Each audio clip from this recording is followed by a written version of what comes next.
Welcome to Texans on Tap, episode 20. I'm Brandon Strange alongside Charlie Palillo and Josh Jordan. Follow them on X at Palillo, at Josh Jordan 975. Shout out to Jack Brain producing in the background. Support this channel. All you got to do is hit like on the video. That's it. It's pretty simple.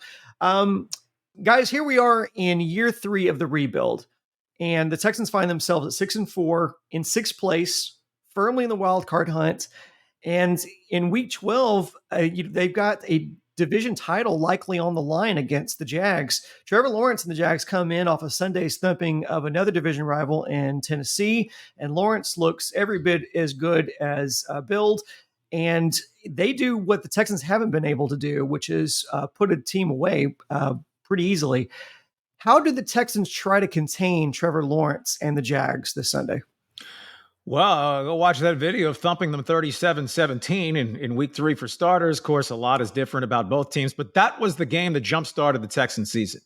They'd lost at Jacksonville, unless they'd lost 37-7 or something. It wouldn't have been shameful to go lose at the defending division champions, but it would have dropped the Texans to 0-3, and they probably would have been dead on arrival in the division race, even that early. Right, Jacksonville, if nothing else had changed, you'd have the Jaguars at 8-2. The Texans would be 5-5. Instead, Texans win this game. There are still enough games left, but you look at the schedules, they are soft for both teams. The Texans win this game, they take over first place. Right? Both would be 7-4. The Texans would own the tiebreaker. The Texans have one game after Sunday against a team that has a winning record, and that is Cleveland at NRG Stadium, December 24th. It's just tremendous that the D'Amico CJ tandem, and it's not just those two, but proportionally, it starts there. The Texans are in this position.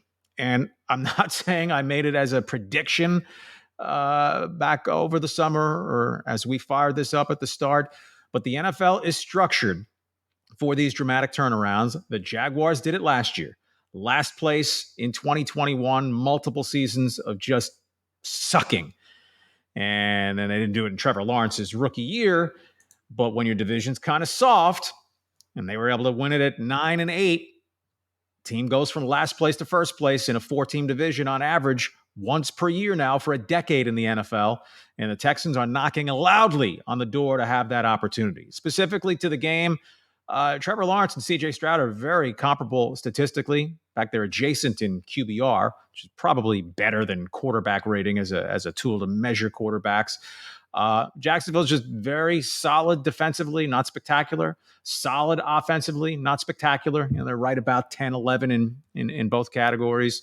So I go back to the basics that other than score, you generally think can describe who's going to win a game. Turnover battle, field position, kicking game. I would strongly recommend C.J. Stroud throw fewer than 3 picks, actually fewer than 2, ideally fewer than 1, which would leave, none. I don't think you're beating Jacksonville if you're multiple minus in the turnover column. I agree. I'll start there with the interceptions. Jacksonville, they're currently 4th in the NFL with 11. So that's something they do well. They turn the ball over. But with sacks, they're 26. They only have 20 this year. So that's at least a good thing. It looks like CJ should have some time. Brandon, you asked about Trevor Lawrence. I think it's going to be, you got to hold his receivers in check. Calvin Ridley's a great player. He had a really big week this past Sunday. We know what Christian Kirk can do. Travis Etienne is a good running back out of the backfield. So also Evan Ingram, he's a pretty good tight end. And we've seen that that's where the Texans have kind of struggled, is against tight ends. I thought they did a good job, though, against Arizona. So hopefully they're cleaning that up a little bit. But as I look at what they do well, rushing yards against per game, they are 4th, the Jacksonville Jaguars. They only give up 87 rushing yards a game per average. So this Devin Singletary, good feeling vibes these last 2 games, that could be a lot more challenging as we play Jacksonville this week. So I really think this is a game where you're going to want to put the ball in CJ's hands, because the matchup says that's the way to go. It's really what the Texans are best at anyway. The Jags are 11th in points against per game. They only give up about 20 per game. So maybe it's a little bit of a lower scoring game, but that's where I'll be looking. And this is who's the best quarterback in the division kind of game too. But Lawrence and Stroud, there's a lot on the line in this matchup, not just, winning the division. There's some pride in this too. The Jaguars pass rush, to a good extent, is Josh Allen. 9.5 sacks. Well, he accrued 6 of those in 2 games. He has a pair of 3-sack games, but he's not quite an elite edge rusher, but he's good. Their other supposed to be pass rusher is Travon Walker, and I want to draw a little analogy to comparison to Will Anderson with the Texans. You know, sacks are the glamour stat, the go-to stat that can really get you paid stat, but they're not everything. If you're getting consistent pressure, quarterback hit, you can't get this. Oh, I almost got the sack. But yeah, if you force them to get rid of the ball early and throw it away, it's not a negative play, but it's a 0 yardage play for the offense. Travon Walker was the number 1 overall pick in kind of a soft year to have the overall number 1 pick for Jacksonville in 22. He has 4 sacks and 11 quarterback hits, already surpassing his rookie numbers of, I think, 3.5 sacks and 10 quarterback hits. Will Anderson got his 3rd sack. I'm sure if you asked the Texans, if you asked Will Anderson, if you asked any of us opening week, 10 games in, Will Anderson has 3 sacks. How are we grading him? Well, it's not going to be A+.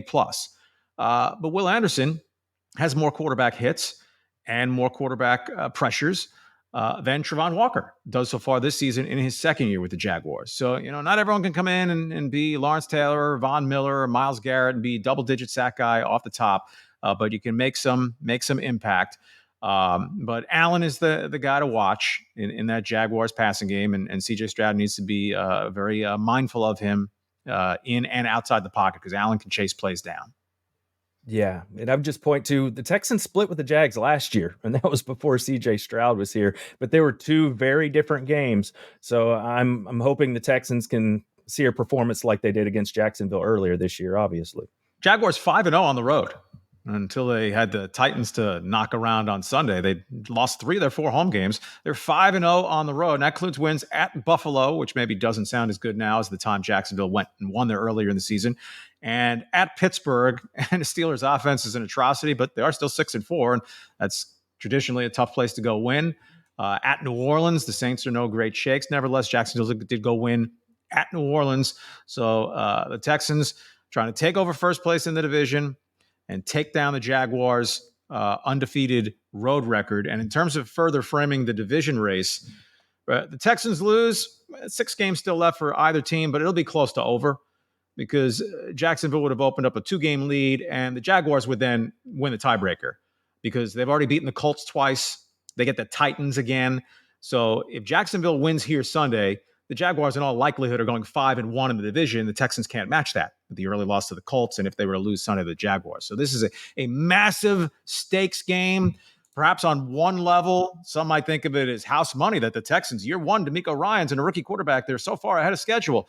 Yeah, they are, but the hell with house money, right? Opportunity is knocking loudly here. Go carpe the diem. We talked about on the recap episode with the Cardinals game, the Texans getting blanked in the second half. And there were 5 instances, I believe, in which the Texans were in the red zone and didn't score. What kind of adjustments do you think we'll see against the Jags to try to clean that up, some of that offensive stagnation? I would assume it probably starts with preventing the turnovers, but how do you think Bobby Slowick adjusts so the offense can finish more of these drives? I think asked and answered, and then Josh has hit on it a couple of times. Don't get zeros when you're down there. You want red zone efficiency. Of course, you want to have a high scoring touchdown percentage in there, but sometimes, 3 is always better than none. And sometimes the safe 3 is better than rolling the dice going for the 7. I don't think this is going to be a super high scoring game. So if points are more at a premium, making sure you get something when you're down that deep. I mean, think of the Arizona game, right? If you get 2 field goals, the drives where you turn it over down there, you're up 9 instead of 5, and the Cardinals aren't driving for a potential game-winning score, 2-point conversion, or they'd still be a point shy. So, make sure you eat. If you can't gorge yourself on touchdowns, just have a nice meal with field goals here and there. Not saying you can't win. You're going to win with only field goals, but you don't want repeated empty red zone trips. I think maybe the easy fix to that, Brandon, maybe a little more Dalton Schultz around the red zone. He only had 2 catches on Sunday against the Cardinals. One of them was a great one for a touchdown. So they were doing a lot of, 6-man protection, stuff like that, to try and make sure CJ had, plenty of protection that he could get rid of the ball. So Schultz was having to do a little bit of blocking. But if Tank Dell and Nico are getting all the attention, go to Schultz there. He could come in handy for you. He's a great player. He's got good hands. He's got good size.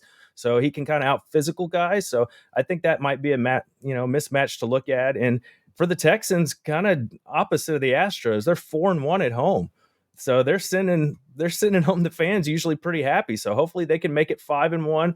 And yeah, maybe some more throws to the running backs out of the backfield. You don't see Singletary catching a lot of passes over the last couple of weeks. That could be something just to shake it up when everybody's going to be looking at Tank. Maybe go to Singletary and Dalton Schultz a little bit more. And the full wide receiver complement would be nice as well if you get Noah Brown back to go with Nico Collins and Tank Dell. And, of course, you can just avoid this red zone stuff by throwing deep to Tank, who has 6 touchdown receptions as a rookie, 1 frame of reference. That now equals the rookie touchdown reception output of Andre Johnson and DeAndre Hopkins combined. Andre Johnson had 4 as a rookie. D-Hop had 2 as a rookie. Tank Dell with 6 in 10 games. Wow. On pace for over 1,100 yards in receptions and a double-digit touchdown catch season, which is the odd stain on Andre Johnson's career. For all of Andre Johnson's brilliance, never had a season where he caught double-digit touchdown passes. Tank Dell's a good bet right now to check that in season 1. I don't know if we mentioned this, but the Jags come in as 1-point favorites, and that takes us to our predictions. Give me your best guess as the final score on Sunday. Boy, I have no idea.